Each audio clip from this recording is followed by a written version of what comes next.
महबूब Ali bureau chief जियो news से बात हमें ज्वाइन कर रहे हैं। महबूब अली, बहुत से सवाल भी हैं इस हवाले से, मदरसे में तालिब इल्म की मौत और फिर वहाँ के हालात सामने आना कि वहाँ एक्चुअली हो क्या रहा था, और फिर पुलिस ने पकड़ भी लिया, मुतहर्रिक हुए, कुछ लोगों को पकड़ा है। अब तक क्या पेशरफ्त है इस मामले में, क्या कुछ हो चुका है, क्या अपडेट्स हैं, बताइए। आप सबको भी पता है कि स्वात के तहसील ख्वाजा इलाके चालियार के मदरसे में जो नाखुशगवार वाक़या पेश आया था, और उसमें एक तालिब इल्म जो है वो अपनी जान की बाजी भी हार गया था। यानी इतनी वहशियाना तरीके से उन पर तशद्दुद किया गया था कि ये बच्चा जो है ये उस तशद्दुद की वजह से जो है वो जाबहक हुआ। लेकिन उसके बाद कई इंकशाफात जो है वो सामने आए हैं, और जो इस मदरसे में पढ़ने वाले दीगर जो तलबा है तो उन्होंने बहुत अजीब किस्म की इंकशाफात की है। और सबसे पहले उनका ये कहना था कि ये जो तशद्दुद का सिलसिला है तो ये गुज़िश्ता तकरीबन 3 साल से जारी है। उनका ये कहना था कि तशद्दुद जो है ये मुख्तलिफ अवकात में इन तलबा पर होती रहती है, और जिस दिन फरहान का मर्डर हुआ है तो उस दिन भी फरहान जो है वो मदरसा नहीं आना चाहता था, लेकिन उसके बाद उनको मजबूर किया गया। और जिस तरह जिस वक्त भी फरहान के चचा ने फरहान को मदरसा उन्होंने छोड़ा, वहाँ पे उनको उन मुदर्रिसीन के हवाले किया, तो उसके बाद उन पर तशद्दुद किया, और फिर उसके बाद जो रिजल्ट है वो आप सबके सामने है।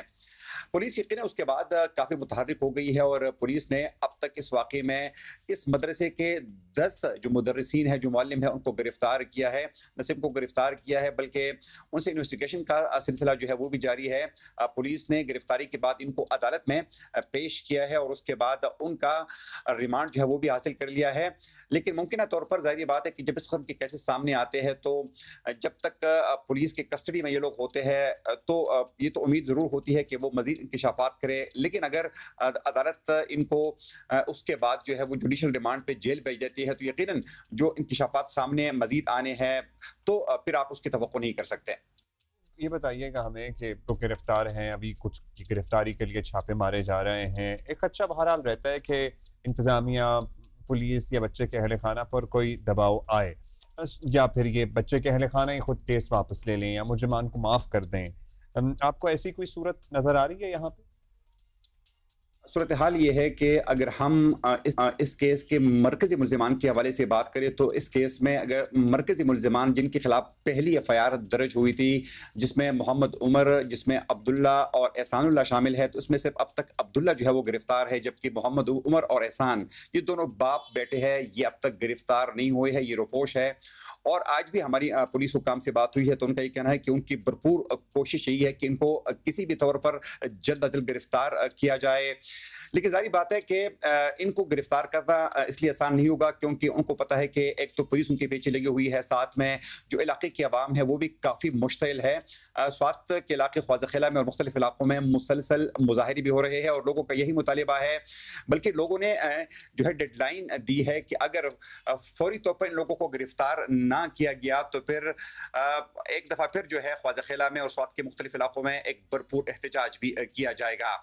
पुलिस की जानिब से अब तक कोई इस किस्म की तात नहीं है कि फैमिली पर प्रेशर डाला जा रहा है। लेकिन जारी बात है कि हम जिस मुआशरे में रहते हैं जहाँ पर उनकी कई मुस्बत बातें हैं, तो दूसरी जानिब हमारे सोशल टैबूज है, हमारी कुछ मजबूरियाँ भी है इस सोसाइटी के, कि जहाँ पर पुलिस का भी प्रेशर होता है।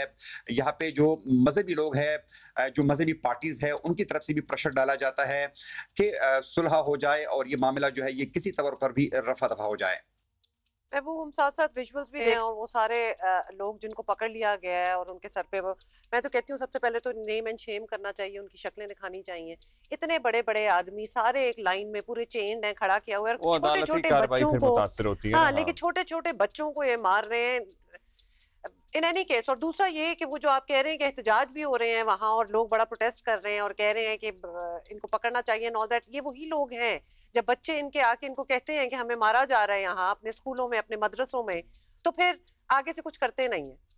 अब महबूब ये बताएं, ऑब्वियसली जिस इलाके में जहाँ की हम बात कर रहे हैं वहाँ कॉमन सेंस की बात है कि यहाँ और भी बड़े मदरसे और स्कूल ऐसे होंगे जहाँ बच्चों के साथ कुछ ऐसा ही सलूक होता होगा, तो क्या चाइल्ड प्रोटेक्शन या पुलिस या कोई और इदारा जो है यहाँ कुछ कर रहा है? कुछ चेकिंग करनी चाहिए, दोबारा ऐसा ना हो, उसको रोकने के लिए कुछ ना कुछ जाके बच्चों से बात ही कर रही।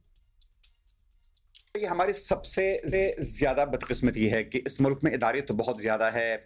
यहाँ पर पुलिस है, लॉ इन्फोर्समेंट एजेंसीज़ है, चाइल्ड प्रोटेक्शन के कई इदारे हैं, NGOs है, हुकूमत इदारे हैं।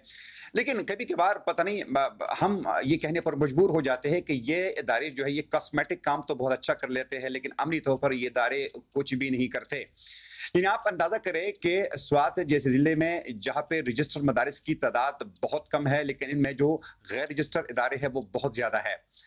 हम अक्सर यही बात करते हैं कि ये जो इदारे हैं, किसी को नहीं पता कि इन बच्चों को इन मदरसों में जो पढ़ाने वाले लोग हैं उनका बैकग्राउंड क्या है, उनका मेंटल लेवल क्या है, उन्होंने खुद कितना पढ़ा है, क्या वो जहनी तौर पर तंदुरुस्त भी है या नहीं है। ये वो तमाम सवालात हैं कि जिसके जवाब शायद अभी भी किसी के पास नहीं है। अगर हम पुलिस के हवाले से बात करें, अगर हम चाइल्ड प्रोटेक्शन यूनिट के हवाले से बात करें, चाइल्ड प्रोटेक्शन ब्यूरोस के हवाले से बात करें, तो अब तक उनकी कारकर्दगी कोई ज़्यादा तसल्ली बख्श नहीं है।